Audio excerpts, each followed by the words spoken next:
Thank you. Thank you, Madam Chair and members of the board. At this time, we will continue then in terms of superintendent and staff reports. I think that Mrs. Hatcher, who serves as our Executive Director for Student Services, will take the lead as it relates to the one division, one transformation for the 2021 and 2022 school year, as it relates specifically to the critical incident stress management, better known to us as CISM. I know she's going to make a formal introduction. I'm not going to take that away from her in terms of our assistant chief with us, but I want to say that this is also another opportunity and demonstration of showing that strong partnership with the community, certainly prior to the time of Ms. Tina Banks-Gray joining the board, but from a community perspective and White Thomas, and seeing opportunities as to how we could strengthen that social and emotional, specifically focusing in the area of looking at our adults. And so at this time, I would ask that Ms. Hatcher take the lead as it relates to this particular presentation. Thank you. Thank you, Dr. Smith, and good evening, Chair Cherry, Vice Chair Mason, school board members, Dr. Smith, and our Hampton community. This is another example of an excellent partnership and another example of some visionaries that are sitting with us tonight, and another way that we are going to see this work through. So in February 2020, which seems like a long time ago, a small group of representatives from Hampton City Schools, the City of Hampton, the Hampton Police Department, all began a conversation about providing some assistance to adults when there was a traumatic event or a crisis in our schools or in our communities. And so that small group included some individuals here tonight, Chair Cherry, Vice Chair Mason, Ms. Tina Banks-Gray, who was then in a role with the city, and also our Assistant Chief Gallup with the Hampton Police Department. And he is here tonight, and I would just like to thank all of you, but especially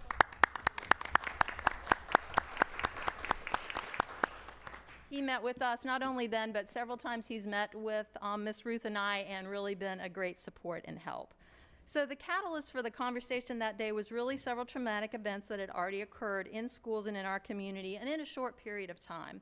So it became apparent that while we do have some processes in place for our students, we really hadn't been intentional about those processes for our grown-ups. And knowing that, as Ms. Hurd said, that those are the people taking care of the most precious gifts in our community, we want to make sure that they are also taken care of.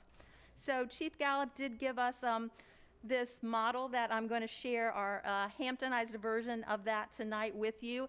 And I would like to recognize that Ms. Robin Ruth, our Executive Director of Human Resources, had a family emergency and couldn't be here, but she has really been leading this work, and I have been happy to come alongside her. Tonight, I also will have with me Ms. Shakira Williams, who is a school social worker with us, and Mr. Eric Stone, who is a director of elementary school leadership. And both of these individuals will give you a little hint at the end about what this process really looks like in real life as we move forward. So, let me see if my clicker. So what is CISM?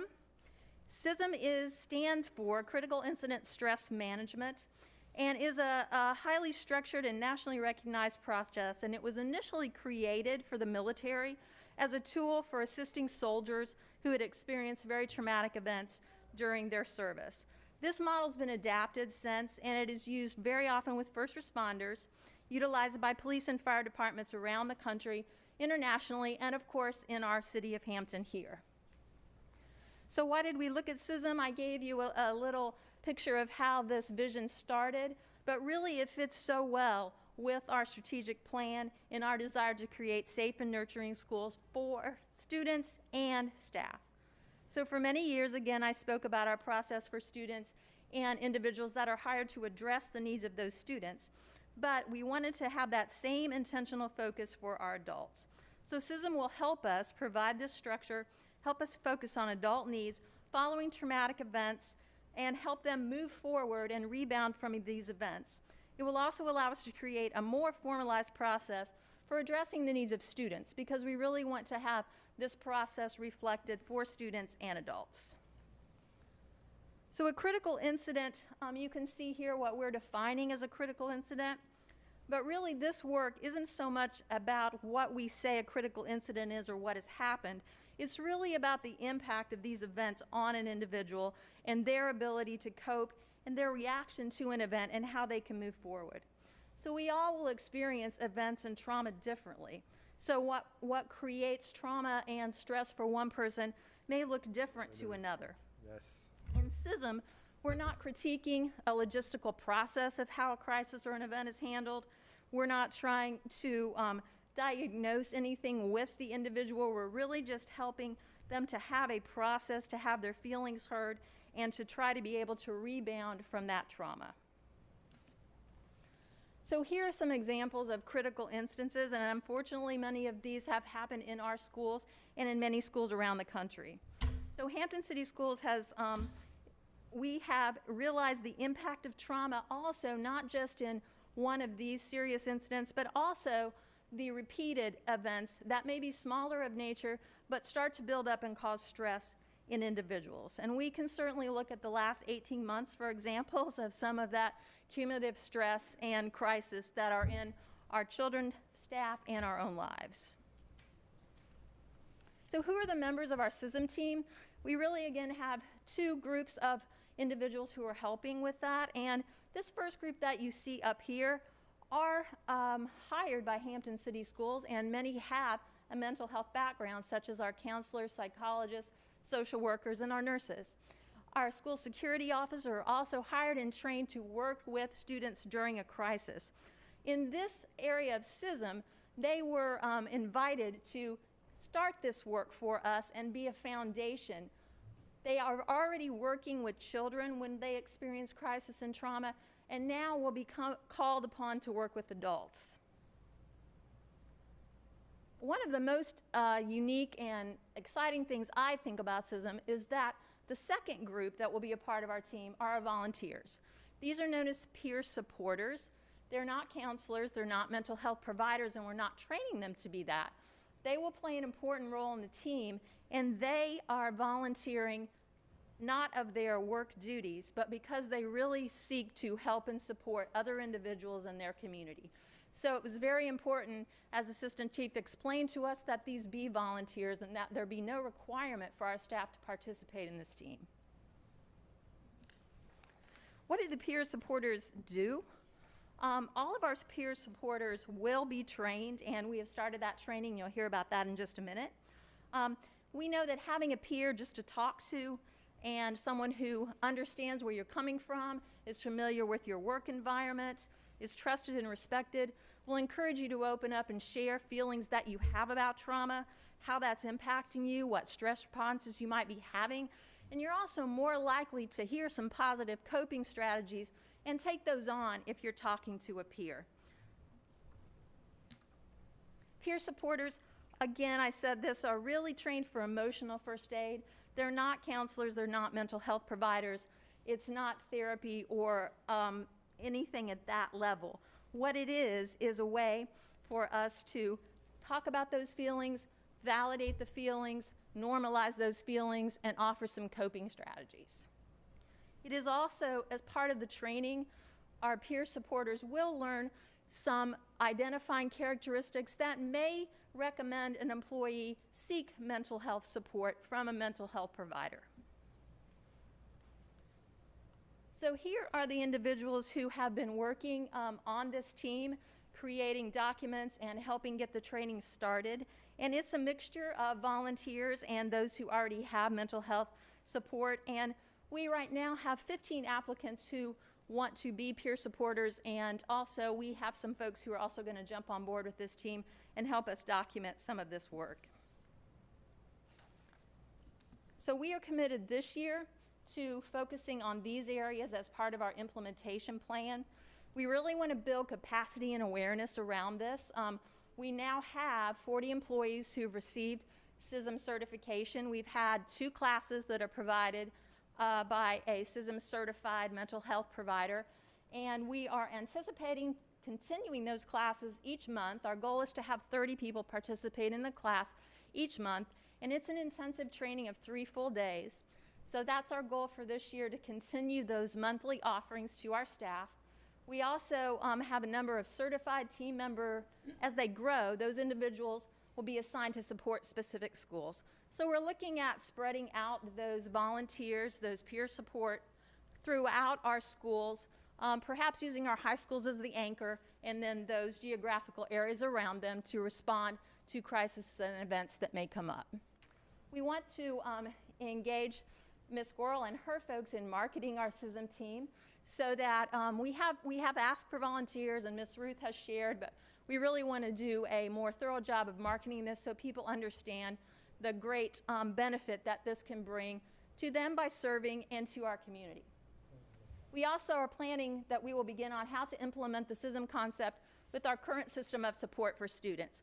So those folks that you saw on the first slide that are hired as mental health specialists, our counselors, our social workers, our psychologists, they will be working to align this plan for our students with the current supports that we have.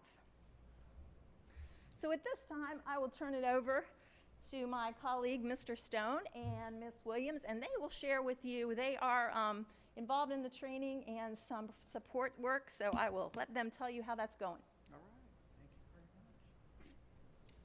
thank you very much. I am the volunteer, peer volunteer supporter of the group, while Ms. Williams? Good evening. I have some mental health background, and I've also been trained in CISM as well. All right. So this summer, we, Robin and Ms. Ruth, organized this phenomenal training of like 4 days of training and like 3 days. I mean, it was packed.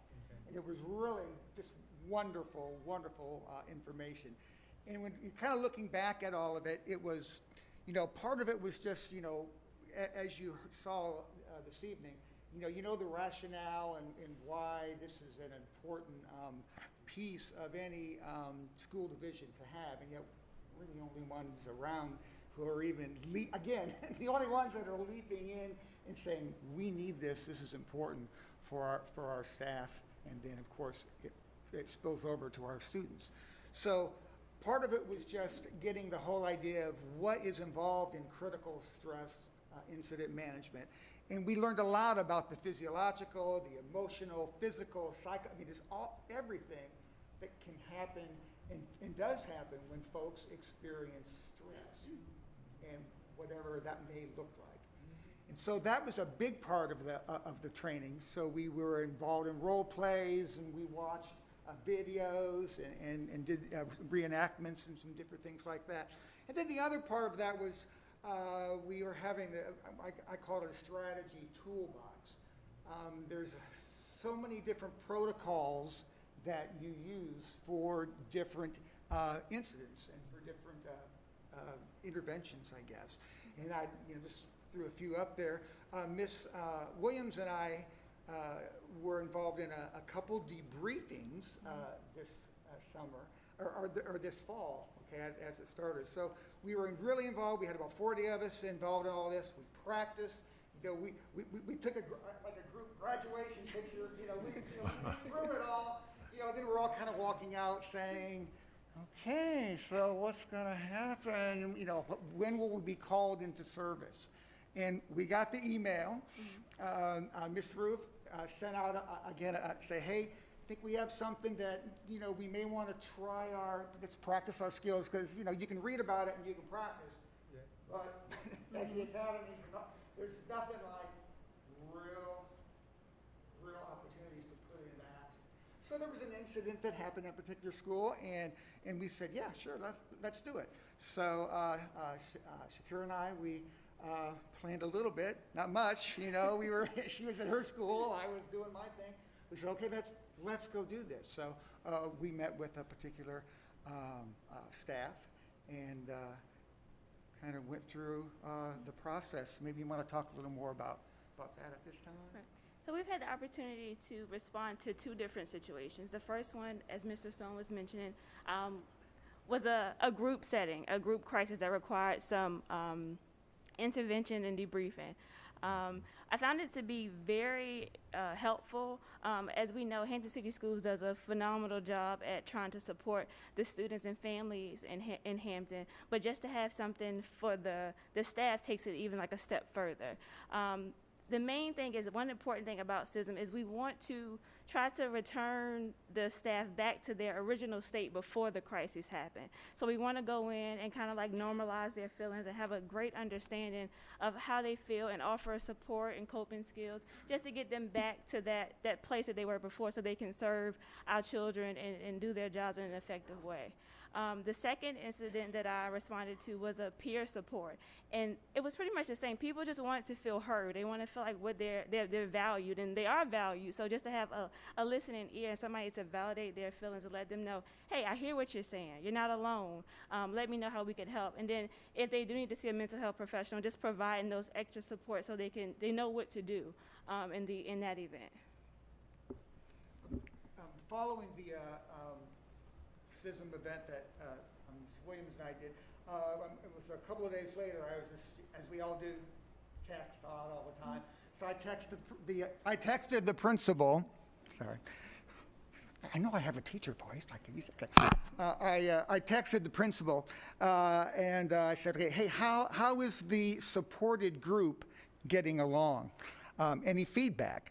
Because this was our first launch, and the principal responded, positive feedback. I think it made us stronger as a family team. The next day after the meeting, the energy in the building was slowly getting back to normal. And I was like, yeah, that high five of, okay, we're on the right track. So we're just learning. We've had another training the other day. And we're just going to get bigger and better, and it's going to be awesome. So I'll turn it back over to Ms. Hatcher. Thank you. That was the real life look there. CISM in action, that's what you just heard. So at this time, if you have any questions, I appreciate the great vision that you all gave us, and we're excited to get going with this, and you'll be hearing more about it.